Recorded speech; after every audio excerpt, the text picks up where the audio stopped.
ఇప్పటికే Johnny master issue 2 Telugu రాష్ట్రాల్లో కలకలం రేగుతుందనే చెప్పొచ్చు. ఒక మహిళ డాన్స్ ఏదైతే ఇన్స్టిట్యూషన్‌కి సంబంధించిన వాళ్ళ అసోసియేషన్‌కి సంబంధించిన మహిళ ఎవరైతే ఉన్నారో లైంగిక వేధింపులు, సెక్షువల్ అసాల్టేషన్ అంటూ కేసులు నమోదు చేయడం అయితే జరిగింది. ఇప్పటికే రేప్ కేసు కూడా నమోదు చేశారు. అదే విధంగా మనతో మాట్లాడడానికి దిలీప్ సుంకర అడ్వకేట్ ఉన్నారు. Hello sir. అంటే ఇప్పటికే మనం చూస్తూ ఉంటే రేప్ కేసు మీద 367 కేసు నమోదు చేయడం అయితే జరిగింది. ఒకవైపు చూసుకుంటే జానీ మాస్టర్ పరారీలో ఉన్నారని అంటున్నారు. దీని మీద యాంటిసిపేటరీ బెయిల్ వచ్చే అవకాశాలు ఉన్నాయా? అంటే ప్రస్తుతము జానీ మాస్టర్ పైన మనందరికీ తెలిసిందే, చాలా ఫేమస్ అయిన వ్యక్తి. అతను ఇలా చేశాడు అంటే కూడా ఒక అంతకు నమ్మశక్యంగా లేకపోయినప్పటికీ కూడా ఆ మహిళ చాలా సీరియస్ ఎలిగేషన్స్ ఎఫ్ఐఆర్లో తన చేతులతో రాయడం అయితే జరిగింది. ఒక కంప్లైంట్ కాపీలో ఒకటి లవ్ జిహాద్ యాంగిల్ కింద కూడా కనిపిస్తుంది. ఎందుకంటే పూర్తిగా కూడా మత మార్పిడి చేయమని నన్ను లైంగికంగా వేధించారు, నన్ను కొట్టారు, అదేవిధంగా నాకు బుర్కా వేసుకోమని చెప్పారు, మరో విషయం నమాజ్ రీడ్ చేయాలంటూ చెప్పారని కూడా ఆ మహిళ చెప్తుంది. అదేవిధంగా ఇంకొక విషయం ఏంటి అని అంటే ఇంటర్నల్గా వచ్చిన విషయం, వాళ్ళిద్దరికీ కూడా ఎఫ్ఐఆర్ ఉండే, వాళ్ళిద్దరూ మ్యూచువల్ అండర్స్టాండింగ్తో ఇదంతా జరిగింది. ఆ అమ్మాయి ఆ సమయంలో మైనర్, సుమారుగా 16 నుంచి 17 పూర్తిగా ఈ ఇయర్స్ మధ్యలో ఉండే తను. ఇప్పుడు మాత్రం తన ఏజ్ 21 to 22 ఉందని పూర్తిగా తెలుస్తుంది. సో ఇది పోక్సో యాక్ట్ కింద కేసు నమోదైందని తెలుస్తుంది. దీని గురించి ఏం చెప్తారు? యాక్చువల్గా ఇందులో 2 విషయాలమ్మా. మొదటగా మీరు అడిగినటువంటి ప్రశ్న 376 ఐపీసీ కింద అతనికి కేసు నమోదైన తర్వాత యాంటిసిపేటరీ బెయిల్ అనేటువంటిది ఎన్లార్జ్ అయ్యేటువంటి అవకాశం ఉందా అని. వేరియస్ ఇన్స్టెన్సెస్లో సుప్రీంకోర్ట్ ఆఫ్ ఇండియా చాలా స్పష్టంగా ప్రతి ఫెయిల్డ్ లివ్ ఇన్ రిలేషన్షిప్ని కూడా రేప్ కేసు కింద కన్వర్ట్ చేయడం అనేటువంటిది సమంజసం కాదు.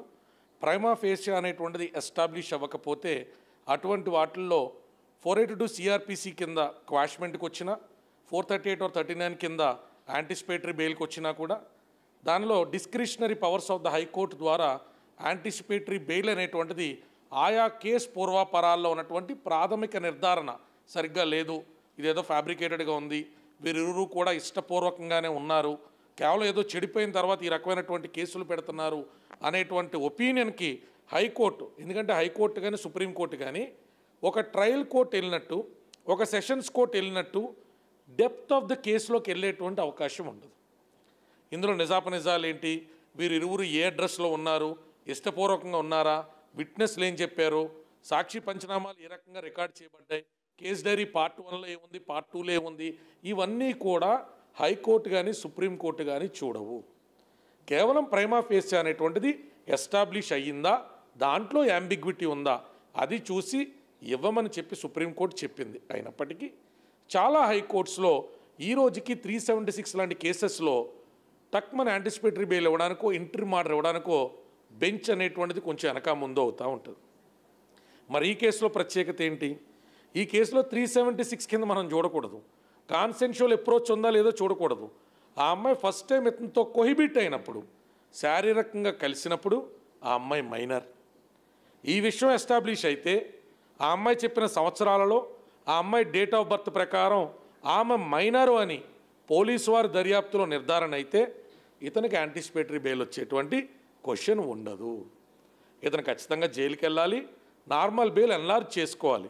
ఆ అమ్మాయి ఇతనితో ఇష్టపూర్వకంగా మాట్లాడినటువంటి ఆడియో రికార్డింగ్స్ ఏవైతే మనం సెకండరీ ఎవిడెన్స్ అంటామో అవే ఒకవేళ జానీ మాస్టర్ గారి దగ్గర కానీ ఆయన చుట్టుపక్కల ఉన్న వ్యక్తుల దగ్గర ఉన్నప్పటికీ, ఆమె చాటింగ్లే ఉన్నప్పటికీ, నేరుగా వీడియోలే ఉన్నప్పటికీ కూడా ఆ అమ్మాయి మైనర్. 18 ఏళ్ళు నిండినటువంటి అమ్మాయి ఇతనితో కోహిబిట్ అవ్వడం అనేటువంటిది అన్డ్యూ ఇన్ఫ్లుయెన్స్లోనే జరిగింది అని కోర్టు, దర్యాప్తు సంస్థలు కూడా ఏకీభవించాల్సినటువంటి పరిస్థితి ఈ కేసులో ఉంటుంది. ఎప్పుడు నేను మళ్ళీ రీఎటరేట్ చేస్తున్నాను, ఇందాక చెప్పినట్టు ఆ అమ్మాయి మొట్టమొదటిసారి ఈ జానీ మాస్టర్తో కలిసినప్పుడు మైనర్ అని ఆ పిల్ల ఎస్టాబ్లిష్ చేసుకోగలిగితే చాలు. రేపు జరిగిందా జరగలేదా ఈ ఎలిగేషన్స్ అన్నీ, ఈ మెరిట్స్ అన్నీ మళ్ళీ ట్రయల్ కోర్టులోనే చూస్తారు. యాంటిసిపేటరీకి వెళ్ళినప్పుడు హైకోర్టులో చూడరు. ఈ అమ్మాయి పెట్టినటువంటి కేసులో నా బర్త్ సర్టిఫికెట్ ఇది, నేను అతన్ని మొదటిసారి కలిసినప్పుడు నా వయసు ఇది, ఈ 2 పాయింట్స్ సరిపోతాయి. మరో విషయం కూడా ఇప్పుడు ప్రస్తుతం అయితే జానీ మాస్టర్కి నోటీసులు జారీ చేస్తారని చెప్తున్నారు. అంటే విచారణకి రమ్మని పోలీస్ స్టేషన్లో హాజరవ్వాలని.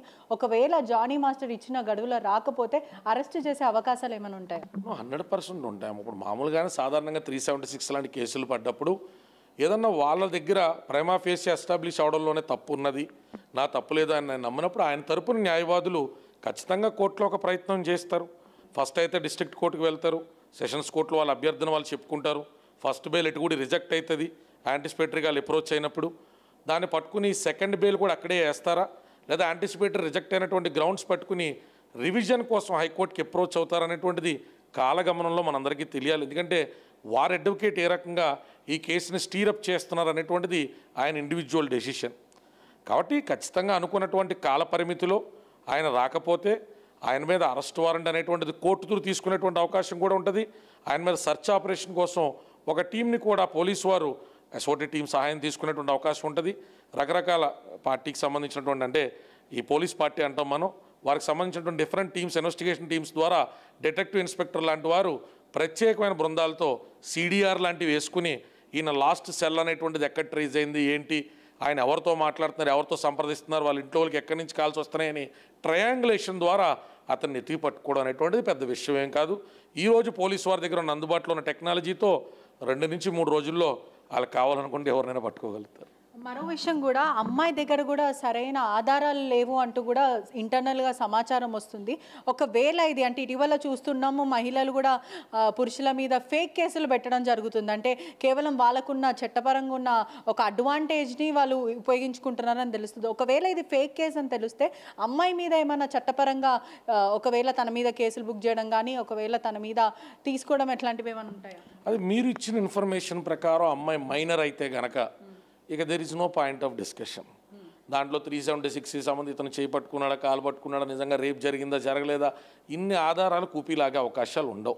ఆమె date of birth certificate, day of కోబిషన్, ఇతనితో మొదటిసారి కలిసినప్పుడు ఉన్నటువంటి డేట్స్లో గనక ఆ అమ్మాయి ఒక్కరోజు తక్కువ 18 సంవత్సరాలను నిరూపించబడ్డా జానీ మాస్టర్ ఖచ్చితంగా జైలుకి వెళ్ళాలి. ఆయన నార్మల్ బెయిల్ రూపంలోనే ఓ 3 వారాలకు 4 వారాల తర్వాత వాళ్ళ లాయర్కు ఉన్నటువంటి ఎబిలిటీ బట్టి ఆయన బయటికి రావాలి.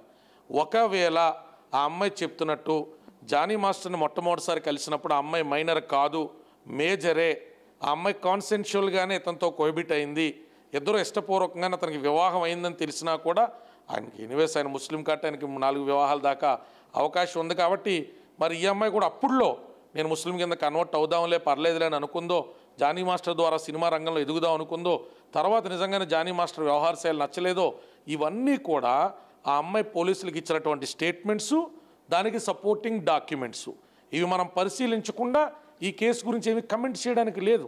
మనం ఇప్పటిదాకా చెప్పిందల్లా ప్రాబబిలిటీ జనరల్ అనాలిసిస్ మాత్రమే. ఇది జరిగితే ఇలాగుంటుంది, ఇది జరగకపోతే ఇలా ఉంటుంది అని.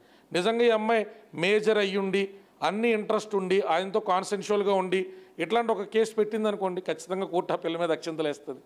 Probably not at an early stage at high court, in the course of travel, in the course of time Johnny master కూడా అతను ఆమె మీద డిఫెమేషన్ సూట్ అనేటువంటిది ఫైల్ చేసేటువంటి ప్రొవిజన్ ఉంటుంది. నిన్నగాక మొన్న కూడా భారతదేశంలో ఉన్నటువంటి మద్రాస్కి సంబంధించినటువంటి హైకోర్టు అనుకోండి, ఇఫ్ ఐఎమ్ నాట్ రాంగ్, ఆ అమ్మాయికి సంబంధించి ఇట్లాంటి ఒక ఫెయిల్డ్ రిలేషన్షిప్లోనే అబ్బాయికి సంబంధించి ఆడి కారు, 10 లక్షల రూపాయల క్యాషు, ఇంకా తదితరమైనటువంటి అన్నీ కూడా తన దగ్గర పెట్టుకున్నది అని చెప్పి అతను ఎఫ్ఐఆర్ నమోదు చేస్తే నమోదై ఆ ఎఫ్ఐఆర్ క్వాష్ చేయమని కోర్టుకు వెళ్తే కుదరదు, మీరు ఖచ్చితంగా ట్రయల్ ఎదుర్కోవాలని చెప్పి ఆ అమ్మాయికి అక్షంతలేసి కోర్టు నుంచి పంపించడం జరిగింది. సో ఇక్కడ జెండర్ బయాస్ అనేటువంటిది సొసైటికల్గా మనం చూస్తున్నప్పుడు ఉంటుంది తప్ప కోర్టు పర్వ్యూలో ఎక్యూజ్డ్, విక్టిమ్ ఈ రెండే పరిభాషలు ఉంటాయి. నిందారోపితుడు ఎవరు, ఆ నేరం గావించబడ్డటువంటి బాధితులు ఎవరు, అది మగ ఆడ అనేటువంటిది జెండర్ డిస్క్రిమినేషన్ అనేటువంటిది జ్యుడిషియల్ పర్వ్యూలో ఉండదు.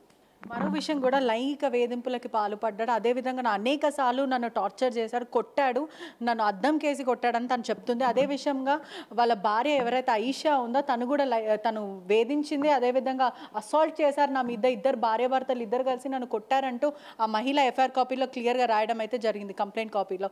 సో ఒకవేళ నేరం రుజువు అయితే జానీ మాస్టర్కి ఎటువంటి శిక్ష పడుతుంది? ఎందుకంటే పూర్తిగా కూడా సెక్షువల్ అసాల్టేషనే కాదు, అబ్యూజ్మెంట్, మరి కొట్టడం కూడా, ఇటువంటివంతా కూడా అతనికి కోపం వచ్చిన ప్రతిసారి తిన మీద తీర్చుకుంటుండే అంటూ ఆ మహిళ చెప్తుంది. సో దీని మీద ఒకవేళ నేరం రుజువు అయితే ఎటువంటి శిక్ష పడుతుంది? ఇక్కడ అన్నింటికంటే హీనియస్ ఇన్ నేచర్గా, అంటే మిగతా ఊళ్ళకి రేప్ సెక్షన్ పెద్దదిగా కనబడుతుంది కానీ మా పర్వ్యూలో సరే అది నిజాలు ట్రయల్లో వచ్చినటువంటి వాద ప్రతివాదనలో, ఎగ్జామినేషన్లో, క్రాస్ ఎగ్జామినేషన్లో మేము వేసే కౌంటర్లు వేసే అడ్జైన్మెంట్స్ ఇవన్నీ బోల్ ఒక ప్రాసెస్ ఉంటుంది. కాబట్టి నేను 376 అనేటువంటిది కాస్త విజువల్ నుంచి పక్క తీసి, ఒకవేళ ఇతని మీద పోస్కో యాక్ట్ నిరూపించబడితే మాత్రం ఇతనికి లైఫ్ పడేటువంటి అవకాశాలు కూడా ఉంటాయి. 7 years వేసినా లైఫే వేసినా అక్కడ ఉన్నటువంటి హీనియస్నెస్ని ఎస్టాబ్లిష్ చేయడానికి కావాల్సినటువంటి substantial evidences, direct evidences or corroborative evidences ఏంటి, ప్రతి దానిలో కూడా ఆధారాలు కళ్ళకు కట్టినట్టుగా కరుడు కట్టినట్టుగా దొరకవు.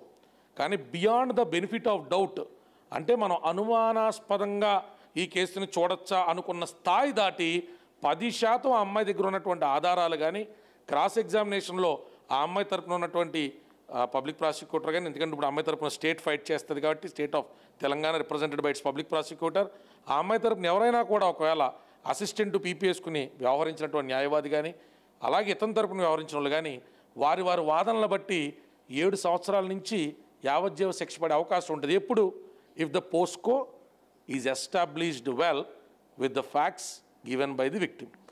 ఆ విక్టిమ్ కూడా పూర్తిగా చెప్పాలంటే చాలా పెద్ద కమెంట్స్ పాస్ చేయడం కూడా జరిగింది. ఒకవైపు కూడా మత మార్పిడి అని కూడా తను చెప్తుంది. మతాన్ని నువ్వు ముస్లిం కమ్యూనిటీలో నువ్వు చేరాలి అంటూ వేధించడం మొదలుపెట్టారు. ఆ తర్వాత నన్ను బుర్కా వేసుకోమన్నారు, నమాజ్ రీడ్ చేయమని అన్నారంటూ ఆ మహిళ చెప్తుంది. కానీ పూర్తిగా కూడా ఇటువంటివి ఏదన్నా మత మార్పిడి ఫోర్స్ చేస్తే అంటే ఒక లవ్ జియాద్ కోణం కూడా ఇప్పుడు వెలుగులోకి వస్తుంది. దీని మీద ఏదన్నా స్పెషల్ యాక్ట్స్ కింద లేకపోతే కేసులు నమోదవడం ఇటువంటివి ఏమైనా ఉంటాయి? ఎందుకంటే ఇప్పటికే చూస్తున్నట్టయితే మనము హేమ కమిటీ ద్వారా చూస్తుంటే కూడా ఈ టాలీవుడ్ రంగంలో కానీ ఇప్పుడు మలయాళం ఇండస్ట్రీలో ఇదంతా చూస్తుంటే కూడా అనుకున్నట్టులాగా ఉండదు, కమిట్మెంట్స్ ఉంటాయి. అదేవిధంగా ఈ సెక్షువల్ అసాల్టేషన్స్ వల్ల చాలామంది జీవితాలు నాశనం అవుతున్నాయని ఒకవైపు వస్తుండే ఇదే చాలా ఇదే పెద్ద ఒఫెన్సివ్ అని క్రిమినల్ ఒఫెన్సివ్ అని చెప్తే మరో విషయం కూడా దీంట్లోకి వెలుగులోకి వస్తుంది, లవ్ జియాద్ అని. ఒకవేళ ఇది కూడా నేరం రుజువు అయితే ఎటువంటి శిక్షలు పడతాయి అంటే ఒకవైపు చూస్తే చాలా సెన్సిటివ్ మ్యాటర్ ఇది.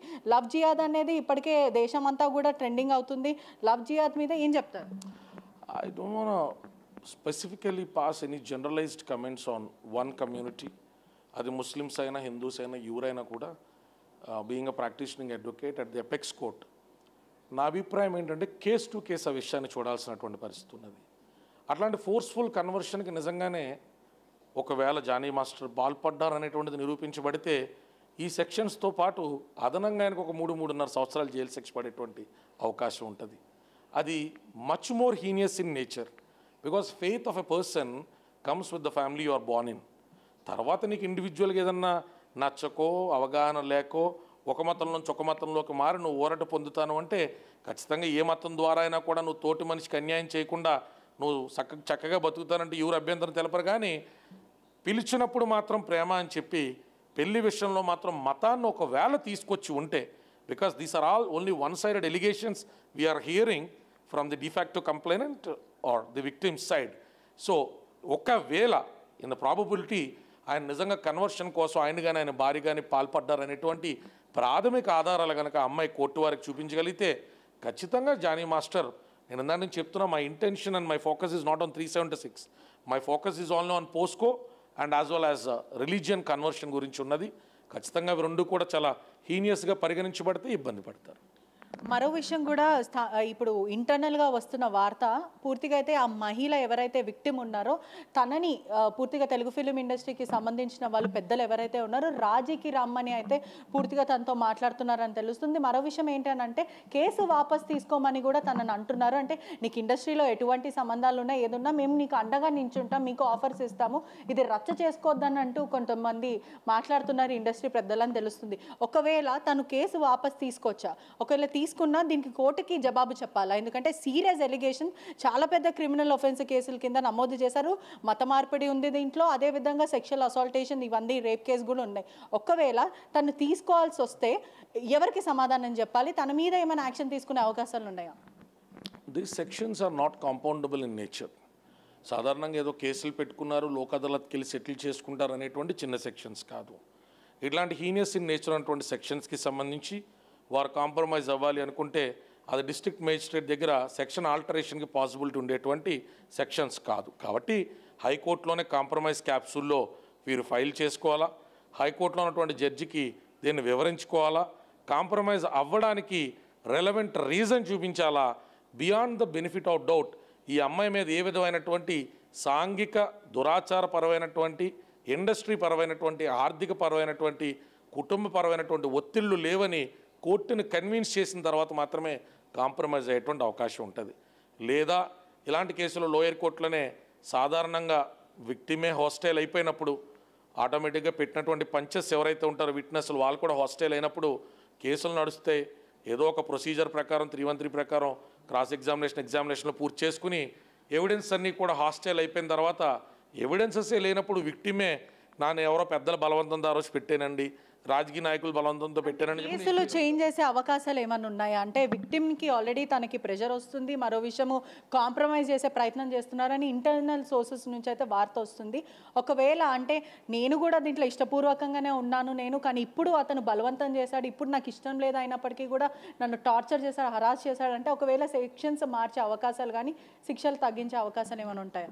అంటే ఇది పోలీసులు ప్రిలిమినరీ ఇన్వెస్టిగేషన్లో భాగంగా జానీ మాస్టర్ కర్మ కాలి పోస్కో ఎస్టాబ్లిష్ అయిపోతే ఆ అమ్మాయి వద్దనుకున్న సుమోటాగా కూడా జానీ మాస్టర్ అనేటువంటి వ్యక్తి ట్రయల్ని ఎదుర్కోవాల్సినటువంటి పరిస్థితి ఉంటుంది. అట్ ఎనీ గివెన్ కండిషన్ మైనర్కి ఇష్టపూర్వకంగా కూడా కోహిబిట్ అయ్యేటువంటి అవకాశం లేదు. అలా కోహిబిట్ అయినటువంటి వ్యక్తి న్యాయస్థానాల నుంచి తప్పించుకునేటువంటి పరిస్థితి లేదు. రేర్ టు ద రేరెస్ట్ కేసెస్లో 1-2 రేప్ కేసెస్లో పెళ్ళి అయిపోయిందండి, కుల పెద్దలు కూర్చుని చేసేసుకున్నారండి, ఊరి పెద్దలు ఇద్దరు జీవితం పాడవకూడదు అనుకున్నారండి, ఆ పిల్లకి 17 18 వస్తుంటే ఏం లేదో జరిగిందండి అని చెప్పి కొన్ని సందర్భాల్లో కోర్టుని కన్విన్స్ చేసి రేర్ సందర్భాల్లో బయటకు వచ్చారు తప్ప అసలు ఇందులో ఆ అమ్మాయి బర్త్ సర్టిఫికెట్ అంటూ సర్ఫేస్ అయ్యి నేను ఇందాక నుంచి ఒకటే పాయింట్ చెప్తున్నా, ఇతను గనక పొరపాటున ఆ అమ్మాయికి 18 నిండక ముందే కలిశారన్న ఆధారాలు వస్తే కాస్త జానీ మాస్టర్ ఇబ్బంది పడేటువంటి అవకాశం ఎక్కువ ఉంటుంది. కాబట్టి అసలు ఏం జరుగుతుంది అనేటువంటిది మనకు కూడా ఓన్లీ ఎఫ్ఐఆర్ కాపీ కనబడుతుంది తప్ప తర్వాత పెళ్ళిచ్చిన స్టేట్మెంట్స్ ఏంటి, పోలీస్ తీసుకున్నటువంటి యాక్షన్ ఏంటి, జానీ మాస్టర్ తీసుకున్నటువంటి రిలీఫ్ మ్యాటర్స్ ఏంటి అనేటువంటిది మనకి ఇంకా ఎవరికి తెలియదు. 2-3 రోజులు అయిన తర్వాతే ఒకదాని తర్వాత మన సర్ఫేస్ అవుతూ ఉంటుంది. జరుగుతున్నటువంటి కొత్త పరిణామాల ప్రకారం అప్పుడు మనం ఒక అంచనాకు రావడానికి అవకాశం ఉంటుంది. అదేవిధంగా ఇప్పటికే తెలుగు ఫిలిం ఇండస్ట్రీ అంతా కూడా కాస్టింగ్ కౌచే కానీ లేకపోతే లైంగిక వేధింపులకు మేము పాల్పడుతున్నాం, అదేవిధంగా వర్క్ ప్లేస్ మాకు సేఫ్ లేదు అంటే చాలామంది బయటికి రావడం జరిగింది. పూర్ణం కౌర్ కూడా అనేక విషయాలు డైరెక్టర్ల మీద చెప్పడం కూడా జరిగింది. ఇప్పుడు ప్రస్తుతానికి మనకి చట్టాలు ఉన్నాయి, చాలామంది సోషల్ యాక్టివిస్టులు ఉన్నారు, అందరూ కూడా బయటకు వస్తున్నారు. తాజాగా ఇటువంటి చాలామంది లైంగిక వేధింపులకి వాళ్ళకు విక్టిమ్ ఉన్న వాళ్ళకి ఏం చెప్తారు అంటే చట్టాలు లేవు అనుకొని చాలామంది భయపడతారు, మళ్ళీ అదేవిధంగా వర్క్ ప్లేస్లో మాకు వర్క్ చెయ్యనియర్ అంటూ కూడా చాలామంది భయపడే వాళ్ళు కూడా ఉంటారు. వాళ్ళకి ఏం చెప్తారు ఒకవేళ if they are the victim of this sexual harassment, what will you సే?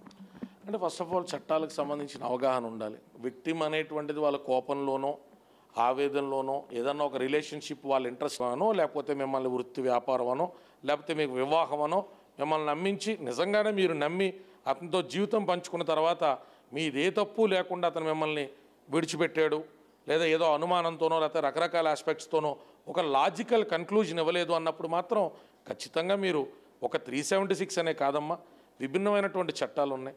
420 లాంటి చీటింగ్ కేసెస్ కూడా తక్కువేం కాదు. వాటి గ్రావిటీ అనేటువంటిది కొన్ని ఫాల్స్ కేసెస్ ద్వారా డౌన్ చేయబడ్డప్పటికీ 506 లాంటివి కూడా చిన్న సెక్షన్స్ కాదు. వాటిని కొంత మిస్యూజ్ జరుగుతున్న మాట వాస్తవం. కానీ జస్టిస్కి సంబంధించినటువంటి చేతులు చాలా సుదీర్ఘంగాను పొడుగ్గాను ఉంటాయమ్మా. ఎవరు దాని నుంచి తప్పించుకోలేరు. నిజంగా బాధితులు ఉంటే వర్క్ ప్లేస్లో మీకు అట్లాంటి ఇబ్బందులు ఉంటే ఆధారపూరితంగా మీరు పోలీసు వారు ముందుకు రండి, న్యాయవాదుల దగ్గరికి వెళ్ళండి. ఆధారాలు లేకుండా అప్పటిదాకా మీరు చాలా సామరస్యపూర్వకంగా నాలుతో మూవ్ అవుతా ఏదో అవతల మనిషిని కట్టడి చేయాలా, అతని మీద గ్రడ్జ్ని నేను తీర్చుకోవాలని చెప్పి మాత్రం చట్టాలను దుర్వినియోగం చేసే ప్రయత్నం చేయొద్దు. అది ఎవరైనా కానీ చట్టాలను దుర్వినియోగం చేసే ప్రయత్నం చేస్తే ఏమవుతుంది, ఇబ్బంది అవుతుంది. గతంలో కూడా లావణ్య కేసులో మీరు కూడా ఫాలోఅప్ చేసినారు. ఆ రోజు కూడా 376 పెట్టమని ఆమె శ్రేయోభిలాషులు బోలుమంది ఫోర్స్ చేసిన your very much aware of it. I didn't agree to it. 493 పెట్టమని చెప్పాం. మ్యారేజ్ అనేటువంటిది ఫాల్సిఫైడ్గా చేసుకుంటే పెట్టమని చెప్పినాం. సర్టన్ సెక్షన్స్ న్యాయవాదులు కూడా ఎంకరేజ్ చేయకూడదు. కొన్నిట్ల మీద ఎంత విమర్శ వచ్చినా పబ్లిక్ అవుట్రేజ్ ఏదైనా ఉండొచ్చు, వాస్తవాలు వచ్చి కొద్ది అవుట్రేజ్ మారుతూ ఉంటుంది. కాబట్టి వాళ్ళు జానీ మాస్టర్ ఉదంతమే కానివ్వండి, పూనం గౌర్ గారు మీరే చెప్తా ఉన్నారు, ఎప్పటి నుంచి ఆవిడ వింటూ ఉన్నాం. ఎలిగేషన్స్ అయితే ఆవిడ చేస్తూ ఉన్నారు, ఫిలిం ఛాంబర్కి చెప్పానని చెప్తా ఉన్నారు. కానీ తను ట్వీట్ కూడా చేయడం జరిగింది, మా అసోసియేషన్కి నేను డైరెక్టర్ త్రివిక్రమ్ పైన కంప్లైంట్ ఇచ్చాను, ఇప్పటివరకు ఎవరు పట్టించుకోలేరు అంటే ఇండైరెక్ట్గా చెప్తుంది తను ఎప్పుడు కూడా. అంటే పూర్తిగా అంటే అసలు తనకి లైంగిక వేధింపులు అయిందా మరి వేరే వాళ్ళకి అయిందా అసలు ప్రాబ్లం ఏంటనేది ఇప్పటివరకు తను చెప్పలేదు. కేవలం నేను త్రివిక్రమ్ మీద కంప్లైంట్ ఇచ్చాను మా అసోసియేషన్లో, అది ఎవరు కూడా పట్టించుకోవట్లేదు అనేది తన వైపు నుంచి వస్తున్న వాదన. ఆవిడ బాగా ఎడ్యుకేటెడ్ అని అనుకున్నాను నేను. ఇఫ్ ఐఎమ్ నాట్ రాంగ్ ఆవిడ బాగా చదువుకుని ఉండొచ్చు. అట్లాంటి వ్యక్తి ఆవిడ అటానమస్ బాడీ కాదు కదా, జ్యుడిషియల్ బాడీ కాదు కదా, మా అసోసియేషన్. వాళ్ళకి కంప్లైంట్ ఇచ్చి సంవత్సరాల తరబడి కూర్చోడం ఎందుకు, అడప ట్వీట్లు పెట్టడం ఎందుకు? పోలీస్ స్టేషన్లో కంప్లైంట్ ఇవ్వమనండి, జ్యుడిషియరీని అప్రోచ్ అవ్వమని చెప్పండి. ఆవిడ దగ్గర ఉన్న ఆధారాలు ఏదన్నా ఉంటే ట్రయల్ చేయొచ్చు. కానీ ఇట్లా ఆయన కూడా ఒక రిప్యూటెడ్ డైరెక్టరే కదా, ఆమె కూడా ఒక మంచి రెనౌండ్ హీరోయినే కదా. ఇలా అడప ప్రజలు ఏదో ఒక సంచలనం కోసం ఆవిడ ట్వీట్లు పెట్టినట్టు ఆవిడ కూడా నింద మోయడం నాకు వ్యక్తిగతంగా ఇష్టం లేదు. ఖచ్చితంగా ఆవిడైనా కూడా ఆవిడ మంచి ఆలోచనతో ముందరకు రావాలా. ఆవిడ దగ్గర ఏదైనా ఆధారాలు ఉంటే అది ఒక త్రివిక్రమ్ గారే కాదు, ఎవరి ద్వారా ఆవిడ నిజంగా ఇబ్బంది పడ్డారనేటువంటి ఆధారాలు ఉంటే she have all rights to go and file an FIR file చేయకుండా ఇన్ఫర్మేషన్ అనేటువంటిది పోలీస్ ద్వారా కోర్టు ద్వారా వెళ్లకుండా ట్వీట్ల ద్వారానో మా అసోసియేషన్ ద్వారానో ప్రయత్నం చేయాలనుకుంటే త్రివిక్రమ్ గారు నచ్చనటువంటి వ్యక్తులకి అదేదో ఆనందాన్ని ఇస్తుంది తప్ప సాధారణంగా అది ఎట్లాంటి ఒక జ్యుడిషియల్ రెమెడీకి దారితీస్తుందమ్మా. ఇప్పుడు ఎవరికి ఏ ఆడపిల్లకైనా అన్యాయం జరిగితే you go to police station, మీ దగ్గర ధర్మం ఉంది న్యాయం ఉందని మీరు మనస్ఫూర్తిగా నమ్మితే పోలీసుల ద్వారా అప్రోచ్ అవ్వండి, పోలీసుల ద్వారా న్యాయం చేసుకునే ప్రయత్నం చేయండి, తప్పే ఉంది అందులో. మరో విషయం ఏంటంటే జానీ మాస్టర్ పరారీలో ఉన్నాడని కూడా పూర్తిగా అయితే తెలుస్తుంది. ఒకవైపు 2 తెలుగు రాష్ట్రాల్లో కూడా ఈ కేసు దుమారం రేగుతుంది. ఒకవేళ నేరం రుజువు అయితే సుమారుగా 10 ఏళ్ల వరకు శిక్ష పడే అవకాశాలు కనిపిస్తున్నాయని పూర్తిగా తెలుస్తుంది. కెమెరామ్యాన్ గణేష్తో పట్రిషా రిపోర్టింగ్, RTV హైదరాబాద్. మరిన్ని వీడియోస్ కోసం ఛానల్ ని సబ్స్క్రైబ్ చేయండి, లేటెస్ట్ అప్డేట్స్ కోసం వాట్సాప్ ఛానల్ ని ఫాలో చేయండి అండ్ లింక్ డిస్క్రిప్షన్ లో ఉంది.